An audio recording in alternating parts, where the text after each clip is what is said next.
നിങ്ങൾക്ക് ഓർമ്മയുണ്ടായിരിക്കും, ഒരു 2ഓളം ദിവസം മുമ്പ് ഞാൻ റഷ്യയുമായി ബന്ധപ്പെട്ട ഒരു വീഡിയോ ചെയ്തു. അതായത് മോസ്കോയിലാണെങ്കിലും അതിൻ്റെ സ്ട്രീറ്റിലാണെങ്കിലും അവിടുത്തെ സ്കൂളുകളിലും സെൻട്രൽ ഏഷ്യൻ ഇസ്ലാമിക രാജ്യങ്ങൾ കസക്കിസ്ഥാൻ, ടർക്ക്മെനിസ്ഥാൻ, തുർക്കിസ്ഥാൻ, അസർബൈജാൻ, ഉസ്ബെക്കിസ്ഥാൻ ഈ രാജ്യങ്ങളിൽ നിന്ന് അവിടെ ജോലിക്കായിട്ട് ലേബറായിട്ട് വന്നവർ, അതായത് മൈഗ്രൻ്റ് ലേബറായിട്ട് വന്നവർ റഷ്യയുടെ പൈതൃകവും എത്നിസിറ്റിയും നശിപ്പിക്കാൻ ശ്രമിക്കുന്നു. അതിന് പുട്ടിൻ്റെ പാർട്ടിക്കാർ, ഏറ്റവും ലോയലിസ്റ്റ് ആയിട്ടുള്ള ആൾക്കാരും സ്ഥിരമായിട്ട് ടെലഗ്രാമിലും മറ്റുള്ള പ്ലാറ്റ്ഫോമുകളിലും ഇവർക്കെതിരെ, അതായത് പുട്ടിനെ എതിർത്തുകൊണ്ട് പുട്ടിൻ്റെ പാർട്ടിക്കാർ, ഏറ്റവും അടുത്ത ആൾക്കാർ, പുട്ടിൻ അവാർഡ് കൊടുത്ത്, അവിടുത്തെ ഏറ്റവും വലിയ അവാർഡ് കൊടുത്ത് പഴയ പട്ടാളക്കാർ ഉൾപ്പെടെയുള്ളവർ ശക്തമായ പ്രതികരണം നടത്തി. ഇപ്പം ഏറ്റവും ലേറ്റസ്റ്റായിട്ട് അറിയാൻ സാധിച്ചത്, അതായത് ഞാൻ തുടക്കം കുറിച്ചിങ്ങനെയാണ്. എൻ്റെ ഈ വീഡിയോ കാണുന്ന ഒരു സുഹൃത്ത് UK നിന്നും എനിക്കൊരു ചെറിയ പീസ് ഓഫ് ഇൻഫർമേഷൻ തരുന്നു. അതായത് 4ഓളം കുട്ടികൾ അങ്കമാലിയിൽ ഒരു ഹോട്ടൽ മാനേജ്മെൻറ്റ് ഇൻസ്റ്റിറ്റ്യൂട്ട്, അറിയപ്പെടുന്ന ഇൻസ്റ്റിറ്റ്യൂട്ടാണ്, അവരുടെ കോഴ്സിൻ്റെ ഭാഗമായിട്ട് ഇൻറ്റേൺഷിപ്പ് ചെയ്യാൻ വേണ്ടി റഷ്യയിലോട്ട് വിസ അപ്ലൈ ചെയ്യുന്നു. ഈ 4ഓളം കുട്ടികളിൽ ഒരാൾ ക്രിസ്ത്യന്, ബാക്കി 3 പേര് മുസ്ലിം വിശ്വാസികളാണ്, മുസ്ലിം പേരുള്ളവരാണ്. അപ്പം ആദ്യം ഈ ക്രിസ്ത്യൻ ചെറുപ്പക്കാരന്, സ്റ്റുഡൻറ്റിന് പെട്ടെന്ന് വിസ കിട്ടുന്നു. പക്ഷെ മറ്റുള്ള മുസ്ലിങ്ങൾക്ക് അവർക്ക് വിസ കിട്ടാൻ ലേറ്റായി. അതിനുശേഷം ഇവർ റഷ്യയിൽ മോസ്കോയിലെത്തുന്നു. മോസ്കോയിലെത്തിയിട്ട് ആ ക്രിസ്ത്യൻ പയ്യനെ പെട്ടെന്ന് ക്ലിയർ ചെയ്ത് ആ രാജ്യത്തോട്ട് എൻട്രി കൊടുക്കുന്നു. ബാക്കിയുള്ള 3 പേര് മുസ്ലിങ്ങളായിട്ടുള്ള ആ സ്റ്റുഡൻസിനെ ഒരു ദിവസം മുഴുവനും രാത്രിയിൽ ആ എയർപോർട്ടിൽ ഫുൾ ഡേ അവിടെ ഇരുത്തുന്നു. പിന്നീട് അടുത്ത ഫ്ലൈറ്റ് വരുന്നു, ഇവരെ തിരിച്ച് കയറ്റി അയക്കുന്നു. എനിക്കറിയത്തില്ല കേരളത്തിലുള്ള എത്ര പേർക്ക് ഇത് അറിയാം. ഈ റീസെൻ്റ്ലി ഉണ്ടായൊരു സംഭവമാണ്. ഇപ്പം ഞാൻ ഈ ഹോട്ടൽ മാനേജ്മെൻറ്റുമായിട്ട് ബന്ധപ്പെട്ട് അവരുമായിട്ട് ചോദിച്ചു, അവർ കൺഫേം ചെയ്തു ഇങ്ങനെ സംഭവം ഉണ്ടായി, സത്യമാണ്.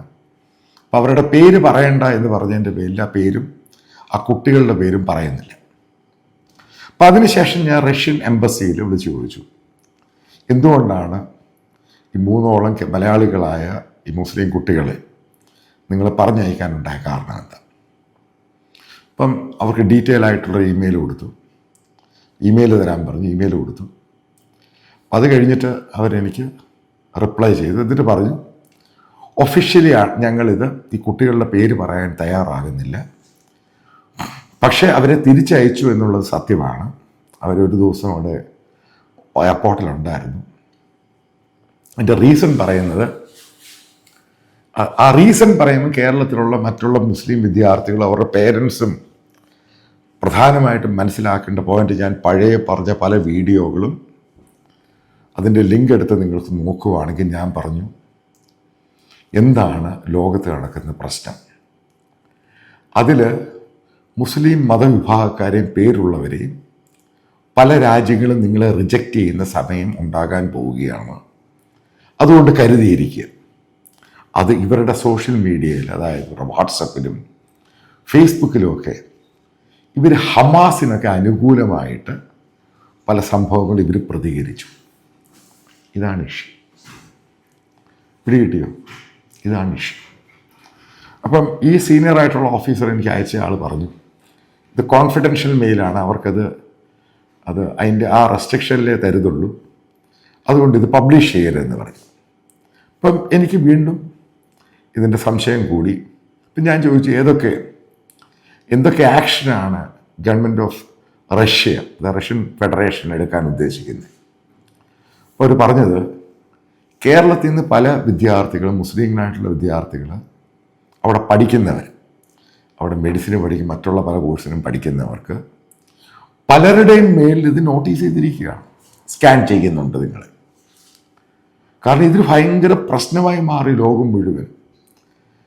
അതിനുശേഷം അദ്ദേഹത്തിൻ്റെ സുഹൃത്ത് സെൻട്രൽ ഏഷ്യൻ, അതായത് ഈ പറയുന്ന ഇസ്ലാമിക് റിപ്പബ്ലിക്, അതിൽ ഒരാളുടെ ഫോൺ നമ്പർ എനിക്ക് തന്നു. അയാളെ വിളിച്ച് ചോദിക്കാൻ പറയാം അവിടുത്തെ പ്രശ്നം എന്താണെന്ന് പറയുന്നത് പറഞ്ഞു.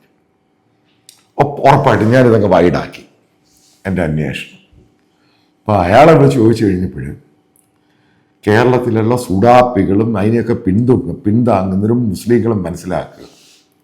നിങ്ങളുടെ പല സ്റ്റുഡൻസും പോയിട്ടുണ്ടല്ലോ ഈ പറയുന്ന പല ഇസ്ലാമിക രാജ്യങ്ങളിൽ. ഇതൊന്നും എനിക്കറിയാത്ത കാര്യം ഇപ്പോൾ പറയുമ്പോഴാണ് ചില കാര്യങ്ങൾ പുറത്തു വരുന്നത്. കേരളത്തിൽ പല ഏജൻസികളും അതിനകത്ത് പരസ്യം കൊടുത്തിരുന്നു. ഇസ്ലാമിക രീതിയിലുള്ള MBBS ആണ് അവിടെ പഠിപ്പിക്കുന്നത് പോലും. അതുകൊണ്ട് വിശ്വാസികളായ നിങ്ങൾക്ക് അവിടെ വന്ന് പഠിക്കാം. അപ്പം അങ്ങനെ വന്ന് ഒത്തിരി ആൾക്കാരുണ്ട് അവിടെ സ്റ്റുഡൻസ്. അവരുടെയൊക്കെ എണ്ണം എടുക്കുകയാണ്. ഇവരെല്ലാം എടുത്തു കഴിഞ്ഞ ശേഷം ഇവരെങ്ങനെയാണ് പെരുമാറുന്നത്, അതിനുശേഷം ഇസ്ലാമിക രാജ്യങ്ങൾ, സെൻട്രൽ ഏഷ്യൻ രാജ്യങ്ങൾ അവരെ ഡീപ്പോർട്ട് ചെയ്യാൻ. അപ്പം നിനക്കൊക്കെ ഇത് മനസ്സിലായല്ലോ എവിടുന്ന് എങ്ങോട്ട് ഇത് പോകുന്നതെന്ന്. അതായത് സെൻട്രൽ ഏഷ്യയിലെ ഇസ്ലാമിക രാജ്യങ്ങൾ ഔദ്യോഗികമായിട്ട് പ്രസ് റിലീസിലല്ല, എനിക്ക് തന്ന മെയിലാണ്. അതും ഒരു കോൺഫിഡൻസിൻ്റെ ഭാഗമായിട്ട് അവൾ പറഞ്ഞതിൻ്റെ പേരിൽ അതും പബ്ലിഷ് ചെയ്യുന്നില്ല. അതാണ് റിലേഷൻഷിപ്പ് എന്ന് പറയുന്നത്. എന്താ പറഞ്ഞേക്കുന്നത്? കേരളത്തിൽ ഇങ്ങനെ പരസ്യം കൊടുത്തു, അതിൻ്റെ കോപ്പി എനിക്ക് അയച്ചു തന്നു സോഷ്യൽ മീഡിയയിൽ. സത്യം പറഞ്ഞ് നിനക്കൊക്കെ വട്ടായി ഇതൊക്കെ. എന്താണ് ഈ രാജ്യങ്ങളുടെ പ്രശ്നം? ഈ രാജ്യത്തിൻ്റെ യഥാർത്ഥ പ്രശ്നങ്ങൾ മനസ്സിലാക്കുക നിങ്ങൾ ആദ്യം. ഈ ISIS അൽ ഖൈദ എന്ന് പറയുന്ന സംഭവത്തിൽ ഏകദേശം 4000-5000 പേരാണ് ഈ സെൻട്രൽ ഏഷ്യൻ രാജ്യങ്ങളിൽ നിന്ന് അവിടെ ജോയിൻ ചെയ്യാൻ പോയത്. അത് പഠിച്ചവർ ഈ ഇസ്ലാം തലയ്ക്കകത്ത് കയറി, മതഭ്രാന്ത് തലയ്ക്കകത്ത് കയറിയാണ് പോയിരിക്കുന്നത്. ഈ പോയവരിൽ വലിയൊരു ശതമാനം അവിടെ തീർന്നു പോയി. ഈ വീടുകൾക്ക് ഈ പറയുന്ന പേരൻസ് ആണെങ്കിൽ അവർ ഭയങ്കരമായിട്ട് കഷ്ടത്തിലായി. അതുകൊണ്ടാണ് ഈ രാജ്യങ്ങൾ ഈ മത തീവ്രതയിൽ നിന്നും മോഡറേറ്റ്, അതായത് സെക്യുലറിസത്തിൽ വരാൻ തീരുമാനിച്ചത്. സെക്യുലർ ആയിട്ട് ചിന്തിക്കുന്നത്. അതിനിടയ്ക്ക് കേരളത്തിൽ നിന്ന് സുഡാപ്പികൾ ഇതേ രീതിയിൽ അങ്ങോട്ട് ആളിനെ പറഞ്ഞു വിടുമ്പം അവരെ ചലഞ്ച് ചെയ്യുവാണ് നിങ്ങൾ. കാരണം അവർക്കിത് മടുത്തു ഈ സാധനം, മത തീവ്രത. ആ രാജ്യങ്ങൾ ആദ്യം മനസ്സിലാക്കേണ്ട, ഈ രാജ്യങ്ങളെല്ലാം പഴയ സോവിയറ്റ് കമ്മ്യൂണിസ്റ്റ് രാജ്യങ്ങളുടെ ഭാഗമായിരുന്നു. സോവിയറ്റ് യൂണിയൻ പൊളിഞ്ഞപ്പോൾ ഇത് ഇൻഡിപെൻഡന്റ് റിപ്പബ്ലിക്കായി. ഇതൊക്കെ നിങ്ങൾ ഉദ്ദേശിക്കുന്ന സുന്നി ഷിയ അതൊന്നും അല്ല ഇവിടുത്തെ ഇഷ്യൂ. അവർ ഇസ്ലാമിക ബിലീഫ്സ്. പക്ഷെ നിങ്ങൾ ഉദ്ദേശിക്കുന്ന പോലെ ഈ കാട്ടറബിയെ പോലെ തീവ്രതയുള്ള സംഭവങ്ങളല്ല ഈ രാജ്യങ്ങളൊന്നും. കാരണം ഒരു യൂറോപ്യൻ കൾച്ചറും കൂടി ഇവർക്കുണ്ട്. അപ്പൊ ആ രാജ്യത്തിൻ്റെ പൈതൃകവും എത്നിസിറ്റിയും നശിപ്പിക്കാൻ ഇതേപോലെ കാടത്തമായ മത തീവ്രത ശ്രമിക്കുന്നു. അതിന് കേരളത്തിലുള്ള പല വിദ്യാർത്ഥികളെയും ഈ സുഡാപ്പികൾ അങ്ങനെ ഏജൻസികളെ പറഞ്ഞയക്കുന്നു. ഇതിനകത്ത് മുസ്ലിം ലീഗ് എന്ന് പറഞ്ഞ പൊളിറ്റിക്കൽ പാർട്ടിയുടെ പേരെന്നോട് പറഞ്ഞു. അവരുമായിട്ട് ബന്ധമുള്ള ഗ്രൂപ്പുകളാണ് ഇങ്ങനെ പറഞ്ഞ് കേരളത്തിൽ ക്യാമ്പയിൻ ചെയ്ത് ഇതുപോലെ കുട്ടികളെ കൊണ്ടുവിടുന്നത്. ഇതാണ് മനസ്സിലാക്കേണ്ടത്. അപ്പൊ അവരെ സ്കാൻ ചെയ്യുമോ? അവരുടെ ഫോണ്, മൊബൈല്, സോഷ്യൽ മീഡിയ, ഇവരാരൊക്കെയാണ് ഇന്ററാക്ട് ചെയ്യുന്നത്? കാരണം ഈ രാജ്യത്തിൻ്റെ സെക്യൂരിറ്റി ഇഷ്യൂ ആയി മാറി. ഒരു കാര്യം ഞാൻ പറയുക, അമേരിക്ക ആൾക്കാരെ പുറത്താക്കിയല്ലോ. അത് ഞാൻ പറഞ്ഞു, ഇതൊരു തുടക്കമാണ്. ഇത് ലോകത്തുള്ള എല്ലാ രാജ്യങ്ങളും ഫോളോ ചെയ്യുമെന്ന് പറഞ്ഞു. നിങ്ങൾ ആലോചിച്ച കമ്മ്യൂണിസ്റ്റ്, പഴയ കമ്മ്യൂണിസ്റ്റ് റഷ്യ അത് ഫോളോ ചെയ്യുമോ? സെൻട്രൽ ഏഷ്യൻ രാജ്യങ്ങൾ അത് ഫോളോ ചെയ്യുമോ? ഓസ്ട്രേലിയ അത് ഫോളോ ചെയ്യുമോ? യൂറോപ്യൻ രാജ്യങ്ങൾ അത് ഫോളോ ചെയ്യുമോ? എന്താ കാര്യം? കാരണം ഇത് കൺട്രോൾ ചെയ്യാൻ പറ്റുന്നില്ല. കാരണം അതാണ് മത തീവ്രത എന്ന് പറയുന്നത്. അതായത് കേരളത്തിൽ നിന്ന് ഇപ്പോൾ പെൺകുട്ടികളുടെ ചില സംഭവങ്ങൾ പറഞ്ഞു എന്നോട് ഈ അസർബൈജാനുള്ള ആള്. അത് കേരളത്തിൽ പോയ ചില പെൺകുട്ടികൾ ഈ ഹമാസുമായി ബന്ധപ്പെട്ട് അവർക്ക് സപ്പോർട്ടായിട്ട് വാട്സപ്പിനകത്ത് മെസ്സേജുകൾ അയക്കുന്നു. ഇതൊക്കെ മലയാളത്തിൽ ഇംഗ്ലീഷൊക്കെ ആയിട്ട് അയച്ചിരിക്കുന്നത്. ഇപ്പം പറയും ഇത്ര പെൺകുട്ടികൾ അവിടെ പഠിക്കാൻ വന്ന് പഠിക്കുക പോവുക, അവിടെ വന്ന് അതിൻ്റെ ഭാഗമായിട്ട് ക്യാമ്പയിൻ ചെയ്യാൻ വരുന്നു. അവർ പറഞ്ഞു ഞങ്ങൾക്ക് ആ രാജ്യത്തിന്, ഈ പറഞ്ഞ ആള് ഈ പറയുന്ന അവിടുത്തെ സെൻട്രൽ ഏഷ്യൻ ഇസ്ലാമിക വിശ്വാസത്തിലുള്ള ആളാണ്, ഞങ്ങളുടെ രാജ്യത്തിന് ഇത് വലിയ പ്രശ്നമായി മാറി. അതുകൊണ്ട് ഞങ്ങളുടെ രാജ്യത്ത് തന്നെ ഞങ്ങൾ മാറ്റാൻ ശ്രമിക്കും. അതുകൊണ്ടാണ് ഞങ്ങൾ ഹിജാബ് മാറ്റുന്നത്, കറുത്ത നിക്കാബ് മാറ്റുന്നത്, പബ്ലിക് അത് വലിയ പണിഷ് ചെയ്യുന്നത്. കാരണം ഞങ്ങൾക്ക് ഇതിന്ന് വേർപെട്ടേ മതിയാവും. ഞങ്ങൾ സഫർ ചെയ്യുവാണ് ഈ രാജ്യങ്ങൾ. അപ്പം അതിൽ നിന്ന് മാറാൻ ശ്രമിക്കുമ്പം കേരളത്തിൽ നീ പറയുന്ന ആൾക്കാർ അങ്ങോട്ട് കയറ്റി വിട്ടിട്ട് കേരളത്തിൽ ക്യാമ്പയിൻ ചെയ്യുന്ന ഇസ്ലാമിക രീതിയിലുള്ള മെഡിസിൻ സ്റ്റഡീസ്, ഹോസ്റ്റൽ അങ്ങനെ ആയിരിക്കും, അതിങ്ങനെ ആയിരിക്കും. വെറുതെ പണി മേടിക്കരുത്. ഞാൻ ഈ പറയുന്നത് റഷ്യയുടെയും ഈ സെൻട്രൽ ഏഷ്യൻ രാജ്യങ്ങളാണ്. ഇതേപോലെ മറ്റുള്ള രാജ്യങ്ങൾ ഫോളോ ചെയ്യുക. അതായത് നിങ്ങളെ എവിടെയും പഠിക്കാൻ കയറ്റത്തില്ല, എവിടെയും എൻട്രി പോലും കൊടുക്കത്തില്ല. ഈ റഷ്യയുടെ കാര്യമല്ല, എല്ലാ രാജ്യത്തും ഇതെങ്ങനെ ഉണ്ടാകാൻ പോകുന്നത്. അതിലോട്ട് പോകേണ്ട ആവശ്യമുണ്ട്. ഇത് പഠിക്കാൻ പോവുകയാണെങ്കിൽ പഠിക്കാൻ പോകാൻ മര്യാദയ്ക്ക് തിരിച്ചു വരിക. ആ രാജ്യത്ത് പോയിട്ട് ആ രാജ്യത്തിനെതിരായിട്ട് ആ രാജ്യത്തിൻ്റെ എല്ലാ പോളിസീസിനെയും മാറ്റി ആ രാജ്യം ഈ മത തീവ്രത മാറണമെന്ന് ആഗ്രഹിക്കുന്ന രാജ്യം അവിടെ ഇതേപോലുള്ള സംഭവങ്ങളും ക്യാമ്പയിൻ ചെയ്യാൻ പോകുമ്പോഴും ഞാൻ പല പല വീഡിയോകളും നിങ്ങളോട് പറഞ്ഞിട്ടുണ്ട്. നിങ്ങൾ ഈ വേണ്ടാത്ത പരിപാടിക്ക് പോയിട്ട് കേരളത്തിലുള്ള ഈ സുഡാപ്പികളും മത തീവ്രവാദികൾക്ക് ഇതിനെപ്പറ്റി ഏക്കും പൂക്കും അറിയത്തില്ല. അറിയാത്തതിൻ്റെ കാരണം അവന് ബോധമില്ല. ലോകം പല രീതിയിലുള്ള മാറ്റങ്ങൾ ഉൾപ്പെടെയാണ് പോകുന്നത്. സൗദി അറേബ്യക്ക് മാറാം, ഇന്തോനേഷ്യക്ക് മാറാം, UAE മാറാം. പിന്നെ ഈ രാജ്യങ്ങൾ മാറത്തില്ലെന്നുള്ള ധാരണയാണ് നിങ്ങൾ വെച്ചേക്കുന്നത്. ഉറപ്പായിട്ടും മാറും. കാരണം അല്ലെങ്കിൽ ഈ രാജ്യത്തിനൊന്നും പിടിച്ചു നിൽക്കാൻ സാധിക്കില്ല. ഇത്രയും രാജ്യങ്ങൾ, അതായത് 5000 പേര് ISIS അൽഖദയിലും പോയി കഴിഞ്ഞപ്പം അടുത്ത വരുന്ന ആ ജനറേഷൻ്റെ കാര്യം നിങ്ങൾ ആലോചിച്ചിട്ടുണ്ടോ?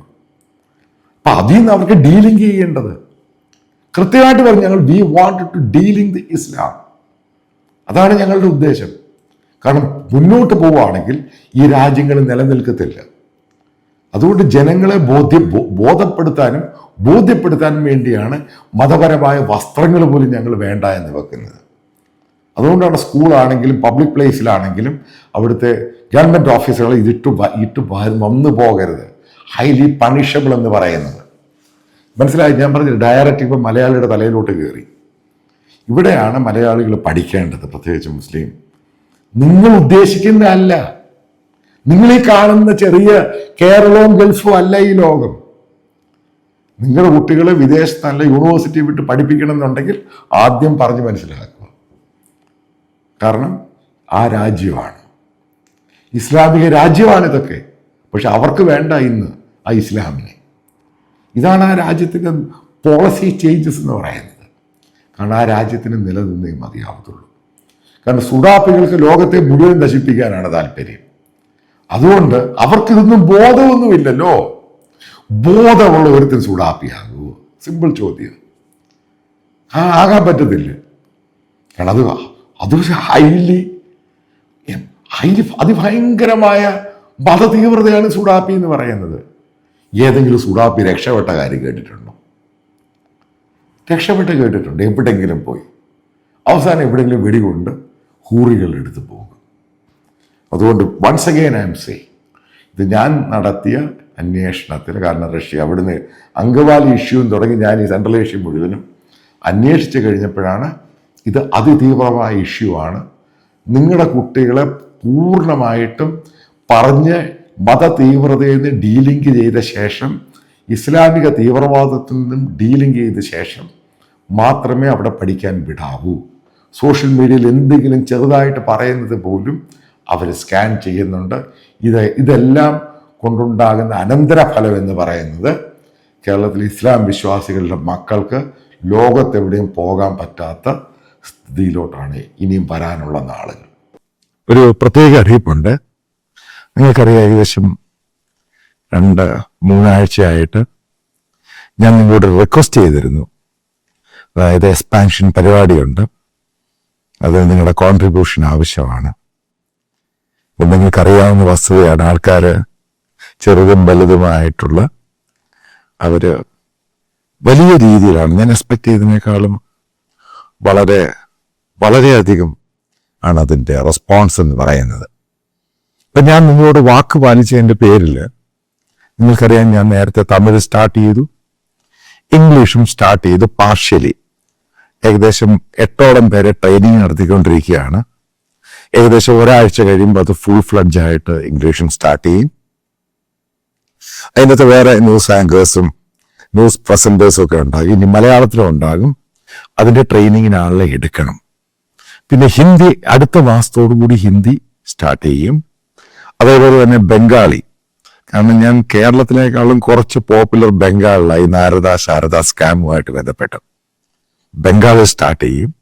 വരാൻ പോകുന്ന 2-3 മാസത്തിനുള്ളിൽ ഏകദേശം 6-7ഓളം, ഇൻക്ലൂഡിങ് കന്നഡ ഉൾപ്പെടെ, തെലുങ്ക് ഉൾപ്പെടെ, മറാഠ ഉൾപ്പെടെ ഭാഷകളിൽ നിങ്ങൾക്ക് ഇതിന്റെ കണ്ടന്റും വീഡിയോകളും വ്യത്യസ്തമായ ഭാഷകളിൽ ഉണ്ടായിരിക്കുന്നതായിരിക്കും.